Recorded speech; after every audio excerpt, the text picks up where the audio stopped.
Hi friends, అందరికి నమస్కారం. నేను మీ శ్రీనాథ్ రెడ్డి మిట్టపల్లి. ఇవాళ తారీఖు వచ్చి జూన్ 26, 2021 సంవత్సరం. ఇవాళ ముఖ్యాంశాలకు వచ్చినట్టయితే కువైట్లో జూలై 20వ తారీఖున ఈద్ అల్ అదా మొదటి రోజు స్టార్ట్ అవుతుందని చెప్పేసి కువైట్కి సంబంధించిన ఖగోళ శాస్త్రవేత్త అయినటువంటి ఆదెల్ ఆల్ సాదౌన్ గారు తెలపడం జరిగింది. కువైట్లో జూన్ 27వ తారీఖు నుంచి ఎవరైతే 2 డోసులు వ్యాక్సిన్ తీసుకొని ఉంటారో అలాంటి వారికి మాత్రం మాల్స్లోకి ఎంట్రీ ఉంటుందని చెప్పేసి మనం చెప్పుకున్నాం కదా. దీనికోసం అని చెప్పేసి కువైట్కి సంబంధించిన ప్రభుత్వం ఒక 500 మంది ఆఫీసర్స్ని అయితే కనుక నియమించడం జరిగింది.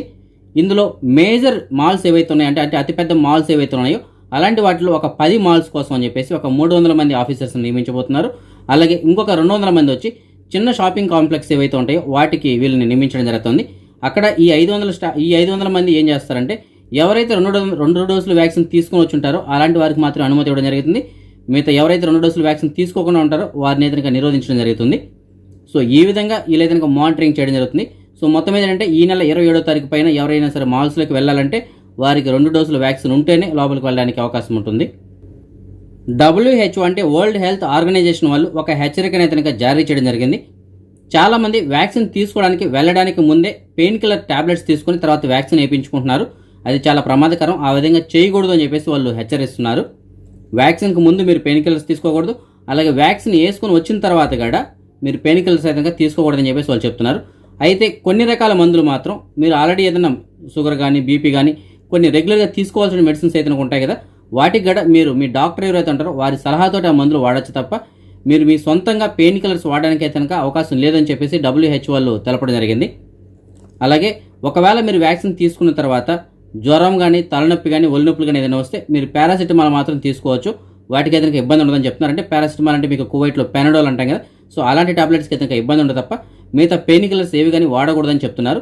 ఒకవేళ మీరు ఏదైనా రెగ్యులర్గా వాడే మందులు వాడాలంటే తప్పనిసరిగా డాక్టర్ సలహా మాత్రం తీసుకోండి అని చెప్పేసి వాళ్ళు హెచ్చరిస్తున్నారు. ఆల్ దయా కోఆపరేటివ్ షాప్లో ప్రమాదవశాత్తు మంటలు చెలరగడం జరిగింది. అగ్నిమాపక శాఖ వాళ్ళు హుటాహుటిన అక్కడ చేరుకొని మంటలను అయితే అదుపులో తీసుకురావడం జరిగింది. అక్కడైతే ఎలాంటి ప్రాణ నష్టం జరగలేదు అని చెప్పేసి వాళ్ళు చెప్పడం జరిగింది. అలాగే కువైట్లో చాలా ప్రదేశాలు అయితే కారులు అయితే తగలబడిపోవడం జరుగుతుంది. అయితే వీటిలో ఎక్కువ శాతం ఎందుకు కాలిపోతున్నాయంటే ఈ ఎండ కారణం ఒకటి, అందులోనూ వెహికల్స్ మెయింటెనెన్స్ చేయకపోవడం అనమాట. ఇప్పటి వరకు ఏదైతే ఇలాగ కారు ప్రమాదాలు అంటే కాలిపోవడం జరుగుతున్నాయో వాటిలో ఇప్పటి వరకు జరిగినటువంటి సర్వేలు తెలియదు ఏంటంటే ఒక 70% కార్లు ఏదైనా సరైనటువంటి మెయింటెనెన్స్ ఎవరైతే చేయకుండా ఉంటారో అలాంటి కార్లే తగలబడిపోతున్నాయని చెప్పేసి వాళ్ళు చెప్పడం జరిగింది. సో కార్ని ఎప్పటికప్పుడు మీరు మెయింటెనెన్స్ సర్వీస్ చేయించండి. సర్వీస్ చేయించి బాగా ఉంచుకున్నట్టయితే మీకు ఇలాంటి ప్రమాదాలు జరిగినటువంటి అవకాశాలు చాలా తక్కువగా ఉంటాయని చెప్తున్నారు. అలాగే మీ వెహికల్స్లో మీరు ఎప్పుడు కానీ పేలుడికి కారణమైనటువంటి ద్రవ పదార్థాలు ఏవైతే ఉంటాయో అంటే పెట్రోల్ కానీ డీజిల్ కానీ ఇలాంటివి ఏవైతే ఉంటాయో అవి మీరు బండిలో స్పేర్గా ఉంచకూడదని చెప్పేసి చెప్తున్నారు. ఒకవేళ మీరు ఉంచినా సరే మీరు కారు దిగి వెళ్ళేటప్పుడు తప్పనిసరిగా వాటిని తీసేయాలని చెప్పేసి చెప్తున్నారు. మీరు పార్కింగ్లో పెట్టేటప్పుడు ఆ బాటిల్స్ని అలాగే ఉంచినట్టయితే కనుక ఈ హీట్కి అవి మంటలు చెలరేటువంటి అవకాశాలు చాలా ఎక్కువగా ఉంటాయి. కాబట్టి అలాంటి పేలుడికి కారణమైనటువంటి పదార్థాలని మీరు బండిలో ఉంచకూడదు అని చెప్పేసి వాళ్ళు చెప్తున్నారు. అలాగే చాలా కారణాల్లో ఏంటంటే ఈ బండి బ్రేక్స్ ఉంటాయి కదా, అవి కూడా సరైనటువంటి మెయింటెనెన్స్ చేయకపోవడం వల్ల బ్రేక్స్ వేసినప్పుడు కూడా మంటలు చెలరేగి కారు కాలిపోయే అవకాశాలు ఉంటాయని చెప్తున్నారు. సో ఈ విధంగా మొత్తం ఏంటంటే కార్లు సరైనటువంటి మెయింటెనెన్స్ చేయకపోవడం వల్లనే ఎక్కువ ప్రమాదాలు జరుగుతున్నట్టు చెప్తున్నారు. అందులోనూ దానికి తోడుగా ఇప్పుడు ఈ ఎండలు చాలా ఎక్కువగా ఉన్నాయి కాబట్టి దానికి ఇది తోడు అవుతుంది. దానివల్ల ఎక్కువ కార్లు అయితే ఈ మధ్య కాలంలో కాలిపోవడం జరుగుతుంది. కాబట్టి ప్రతి ఒక్కరు కొద్దిగా జాగ్రత్తగా ఉండండి. ఒకవేళ మీ కార్లు కానీ ఏదైనా ప్రమాదం జరిగినట్టయితే ఏదైనా మంటలు చెలరేగినట్టయితే వెంటనే మీరు అగ్నిమాపక శాఖ వాళ్ళకి సమాచారం అందించండి అని చెప్పేసి వాళ్ళు చెప్తున్నారు. 112 కానీ మీరు కాల్ చేసినట్టయితే వాళ్ళు వీళ్ళని త్వరగా వచ్చి ఆ మంటలను అదుపులు చేయడానికి అవకాశం ఉంటుంది. అమెరికాకి సంబంధించినటువంటి food and drug administration department వాళ్ళు ఎవరైతే ఉన్నారో వీళ్ళు ఒక ప్రకటనని విడుదల చేయడం జరిగింది. అది ఏమిటంటే ఫైజర్ మరియు మోడర్నా వ్యాక్సిన్స్ ఎవరైతే తీసుకొని ఉంటారో అలాంటి వారిలో గుండె దగ్గర ఇన్ఫ్లమేషన్ ఏర్పడుతున్నట్టు వాళ్ళు గమనించినట్టు చెప్పడం జరిగింది. అయితే 2 డోసులు వ్యాక్సిన్ తీసుకున్న తర్వాత అది ఆటోమేటిక్గా తగ్గిపోతున్నట్టు వాళ్ళు చెప్పారు. అయితే ఇప్పటి వరకు ఈ వ్యాక్సిన్ తీసుకున్న కారణంగా ఎవరికైతే గుండె దగ్గర ఇన్ఫ్లమేషన్ ఏర్పడిందో అలాంటి కేసులు ఏదైనా ఒక 323 కేసులు నమోదైనట్టు వాళ్ళు చెప్పడం జరిగింది. అందులో ఒక 295 మంది అయితే ఇప్పటివరకు డిశ్చార్జ్ అయిపోయారని చెప్పేసి చెప్తున్నారు. సో ఇది ప్రాణాంతకమైతే ఏమీ కాదు, కాకపోతే 2 డోసులు వ్యాక్సిన్ తీసుకున్న తర్వాత తగ్గిపోతుందని చెప్పేసి చెప్తున్నారు. కానీ ఇది కూడా దాంట్లో ఒక సైడ్ ఎఫెక్ట్ అని చెప్పేసి వాళ్ళు చెప్పడం జరిగింది. కువైట్కి సంబంధించినటువంటి మాదక ద్రవ్యాల నియంత్రణ శాఖ వాళ్ళు కువైట్కి ఎవరైనా సరే రోడ్డు జల వాయు మార్గం వీటిలో వేటి ద్వారా అయినా సరే అక్రమంగా మాదక ద్రవ్యాలను కువైట్కి తీసుకురావడానికి ప్రయత్నించినట్టయితే కనుక వారిని వీళ్ళు ఎప్పటికప్పుడు పట్టుకోవడం జరుగుతుంది. వీళ్ళు ఎంతో కష్టపడి వాటిని ఎప్పటికప్పుడు పట్టుకొని కువైట్కి అక్రమంగా మాదక ద్రవ్యాలు రాకుండా వీళ్ళు చూడడం జరుగుతుంది. దీనికోసం అని చెప్పేసి కువైట్కి సంబంధించిన మాదక ద్రవ్యాల నియంత్రణ శాఖ వాళ్ళు ఒక స్పెషల్ వీడియోని కూడా రిలీజ్ చేయడం జరిగింది.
మన సబ్స్క్రైబర్స్ చాలా మంది ఒక డౌట్ అడగడం జరుగుతుంది. అన్న మేము ఇండియాలో కోవిషీల్డ్ వ్యాక్సిన్ తీసుకున్నాం, అయితే దాన్ని కువైట్కి సంబంధించిన వెబ్సైట్లో ఎలా అప్లోడ్ చేయాలి, దానికి సంబంధించిన లింక్ ఏమిటి అని చెప్పేసి అడగడం జరుగుతుంది. ఫ్రెండ్స్, దీని గురించి అయితే నేను చాలా వీడియోలు చెప్పడం జరిగింది. నేను వీడియో కింద డిస్క్రిప్షన్లో నేను ఒక లింక్ ఇవ్వడం జరిగింది. విదేశాల్లో టీకా తీసుకుంటూ వాళ్ళు కువైట్కి సంబంధించినటువంటి వెబ్సైట్లో అప్లోడ్ చేయడం కోసం అని చెప్పేసి ఒక లింక్ అని చెప్పేసి నేను ఇవ్వడం జరిగింది. సో ఆ లింక్ అయితే కింద ఉంటుంది. ఆ లింక్ ఓపెన్ చేసి మీరు ఇండియాలో తీసుకున్నటువంటి వ్యాక్సిన్స్ సర్టిఫికేట్స్ ఏవైతే ఉంటాయో వాటిని మీరు అందులో అప్లోడ్ చేసినట్టయితే కనుక అది సక్సెస్ఫుల్గా ఓకే అవుతుంది. ఓకే అయిన తర్వాత మీరు ఇమ్యూనే యాప్లో నుంచి మీరు దాన్ని డౌన్లోడ్ చేసుకోవాల్సి ఉంటుంది. అయితే ఆల్రెడీ ఎవరికైతే అకామా వ్యాలిడ్గా ఉంటుందో వాళ్ళకి మాత్రం ఇమ్యూనే యాప్లో నుంచి డౌన్లోడ్ చేసుకోవడానికి ప్రస్తుతానికి అవకాశం ఉంది. అది కొత్త వీసా పైన వచ్చే వాళ్ళకైతే కనుక అక్కడ మీకు సివిల్ ఐడి కార్డు నెంబరు ఇవన్నీ అడుగుతుంది. వాళ్ళకి సివిల్ ఐడి కార్డు ఉండవు కదా, కాబట్టి వారికైతే కనుక ఇంకా వేరే మార్గం ఉంటుంది. అదైతే ఇంతవరకు మనకి తెలియదు. బహుశా ఆగస్టు లోపు దానికి కూడా ఒక ప్రత్యామ్నాయానికి వచ్చేందుకు అవకాశం ఉంటుంది. లేదంటే వాళ్ళు డైరెక్ట్గా వాళ్ళ వీసా వాళ్ళు వ్యాక్సిన్ వేయించిన సర్టిఫికేట్లు ఏవైతే ఉంటాయో వాటిని డైరెక్ట్గా తీసుకొచ్చినా సరే యాక్సెప్ట్ చేసే అవకాశాలు ఉండొచ్చు. సో కొత్త వీసాలపైన వచ్చే వాళ్ళకైతే కనుక వ్యాక్సిన్స్ అయితే కనుక తప్పనిసరి వేయించుకుని సర్టిఫికేట్లు ఉండాలి. అయితే ఆన్లైన్లో అప్లోడ్ చేసిన తర్వాత ఇంకొక సర్టిఫికేట్ డౌన్లోడ్ చేసుకోవడానికి ఇమ్యూనోలో మీకు అవకాశం ఉండదు. కాబట్టి దానికి ప్రత్యామ్నాయం ఏమిటి అనే దాని గురించి అయితే నేను ఫ్యూచర్లో చెప్తాను. కానీ ఆల్రెడీ అకామా కలిగిన వాళ్ళైతే కనుక తప్పనిసరిగా ఆన్లైన్లో మీరు అప్లోడ్ చేసి తర్వాత ఇమ్యూనే యాప్ ఏదైతే ఉందో అందులో నుంచి మీరు సర్టిఫికేట్ డౌన్లోడ్ చేసుకోవాల్సి ఉంటుంది. అదే మనం ఈ మనీ ఎక్స్చేంజ్ విషయానికి వచ్చినట్టయితే ఒక కువైటీ దినార్ వచ్చి మన భారతదేశం రూపీస్లో 244 రూపాయలుగా ఉంది. ఫ్రెండ్స్, కువైట్లో ఉన్నటువంటి ఆల్ముల్లా ఎక్స్చేంజ్ సెంటర్ ద్వారా మనం ఏదైనా ట్రాన్సాక్షన్ చేసినట్టయితే మనం ట్రాన్సాక్షన్ చేసిన డేట్ నుంచి ఒక నెల రోజుల వరకు వీళ్ళు ఉచితంగా మనకు ఒక ఇన్సూరెన్స్ ఏదైనా అందించడం జరుగుతుంది. దీని యొక్క ఉపయోగం ఏంటంటే ఆ నెల రోజుల్లోపు మనకి ఏదైనా జరగరానే జరిగితే కనుక వీళ్ళు మన కుటుంబానికి ఒక 1000 దినార్ల వరకు అందించడం జరుగుతుంది. అదే మనం బంగారం విషయానికి వచ్చినట్టయితే కువైట్లో ఉన్న మాలియాలో ఉన్నటువంటి సూకల్వతియాలో ఉన్న ఎఫ్కే జ్యువెలర్స్ వాళ్ళు అందించినటువంటి సమాచారం మేరకు 1 గ్రాము బంగారం వచ్చి 22 క్యారెట్ల బంగారం అయితే 16 దినార్ల 750 పిల్స్గా ఉంది. అదే 24 క్యారెట్ల బంగారం అయితే 17 దినార్ల 360 పిల్స్గా ఉంది. సో నిన్నటికి ఇవాళకి 1 గ్రాము పైన 1 మియా పిల్స్ అయితే కనుక తగ్గడం జరిగింది.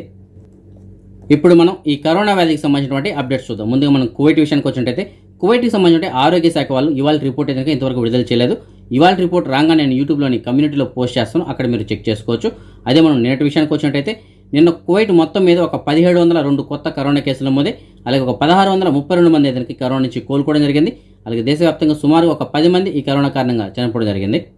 అదే మన భారతదేశం విషయానికి వచ్చినట్టయితే ముందుగా మన భారతదేశంలో మనం నేటి విషయంగా మనం చూసుకున్నట్టయితే నిన్న మన భారతదేశం మొత్తం మీద ఒక 48,768 కొత్త కరోనా కేసులు నమోదే, అలాగే ఒక 64,819 మంది అయితే కరోనా నుంచి కోలుకోవడం జరిగింది. అలాగే దేశవ్యాప్తంగా సుమారు ఒక 1183 మంది ఈ కరోనా కారణంగా నిన్న మన భారతదేశంలో చనిపోవడం జరిగింది.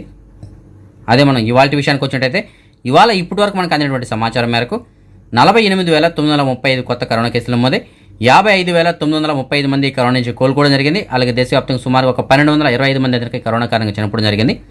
ఇంకా మన భారతదేశంలో సుమారుగా 5,82,147 మంది ఈ కరోనా వ్యాధికి ట్రీట్మెంట్ తీసుకుంటున్నారు. ఇప్పటి వరకు మన దేశవ్యాప్తంగా సుమారుగా ఒక 31,50,45,926 మందికి కరోనా టీకాలు అయితే అందించడం జరిగింది. మహారాష్ట్రలో గడిచిన 24 గంటల్లో 9,812 కొత్త కరోనా కేసులు నమోదై, కేరళలో 12,118, కర్ణాటకలో 4,272, తమిళనాడులో 5,415, ఉత్తరప్రదేశ్లో 164 కేసులు చొప్పున నమోదు జరిగింది. అదే మన తెలుగు రాష్ట్రాల విషయానికి వచ్చినట్టయితే ఆంధ్రప్రదేశ్లో గడిచిన 24 గంటల్లో 4,147 కొత్త కరోనా కేసులు రావడంతో మొత్తం కేసుల సంఖ్య 18,75,622కి చేరుకుంది. ఇందులో ఒక 46,126 మంది వ్యాధికి ఇంకా ట్రీట్మెంట్ తీసుకుంటుండగా ఇవాళ సుమారుగా 5,773 మంది వ్యాధి నుంచి కోలుకోవడంతో మొత్తం కోలుకున్న వారి సంఖ్య 18,16,930కి చేరుకుంది. అలాగే రాష్ట్ర వ్యాప్తంగా గడిచిన 4 గంటల్లో సుమారుగా ఒక 38 మంది కరోనా కారణంగా చనిపోవడంతో మొత్తం చనిపోయిన వారి సంఖ్య 12,566కి చేరుకుంది. అదే మనం ఆంధ్రప్రదేశ్లో గడిచిన 24 గంటలు నమోదైన కేసులు మనం జిల్లాల వారీగా చూసుకున్నట్టయితే తూర్పుగోదావరి జిల్లాలో 838 కేసులు నమోదై, చిత్తూరులో 569, గుంటూరులో 321, పశ్చిమ గోదావరిలో 571, అనంతపురంలో 180, విశాఖపట్నంలో 229, నెల్లూరులో 196, కర్నూలులో 120, ప్రకాశంలో 289, శ్రీకాకుళంలో 128, కడపలో 226, కృష్ణాలో 310, అలాగే విజయనగరంలో 130 కేసులు చొప్పున నమోదు జరిగింది. అదే మనం తెలంగాణ విషయానికి వచ్చినట్టయితే తెలంగాణలో గడిచిన 24 గంటల్లో 1,028 కొత్త కరోనా కేసులు రావడంతో మొత్తం కేసుల సంఖ్య 6,19,865కి చేరుకుంది.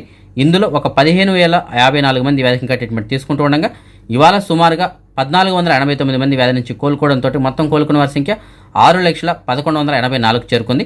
అలాగే రాష్ట్ర వ్యాప్తంగా గడిచిన 24 గంటల్లో సుమారుగా ఒక 9 మంది కరోనా కారణంగా చనిపోవడంతో మొత్తం చనిపోయిన వారి సంఖ్య 3,627కి చేరుకుంది. అదే మనం ప్రపంచవ్యాప్తంగా చూసుకున్నట్టయితే ప్రపంచవ్యాప్తంగా ఇప్పటివరకు సుమారుగా ఒక 18,13,00,000 కేసుల నమోదుకంగా అందులో 16,59,00,000 మంది అతనికి ఈ వ్యాధి నుంచి ఇప్పటివరకు కోలుకోవడం జరిగింది. అలాగే సుమారుగా ఒక 39,28,000 మంది అతనికి కరోనా కారణంగా ఇప్పటివరకు చనిపోవడం జరిగింది.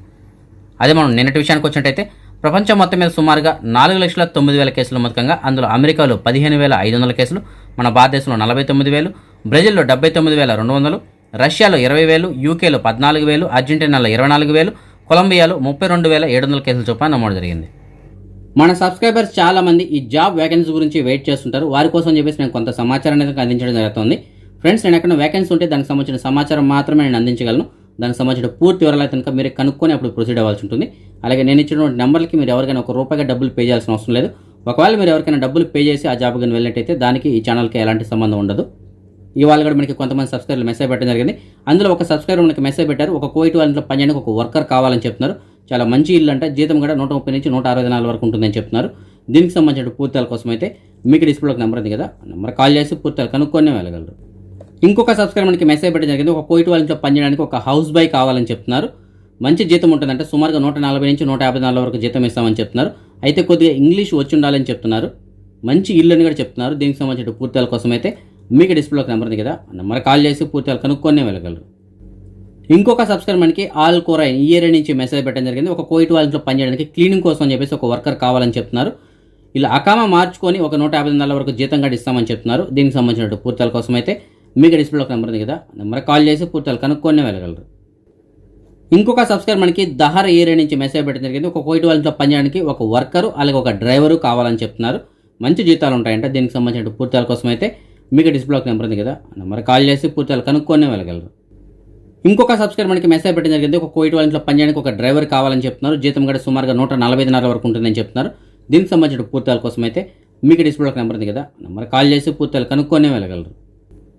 ఇంకొక సబ్స్క్రైబర్ మనకి మెసేజ్ పెట్టడం జరిగింది, ఒక కార్ వాష్ కంపెనీలో పనిచేయడానికి 2 డ్రైవర్లు అలాగే 2 హెల్పర్లు కావాలని చెప్తున్నారు. మంచి జీతం ఇస్తారంట.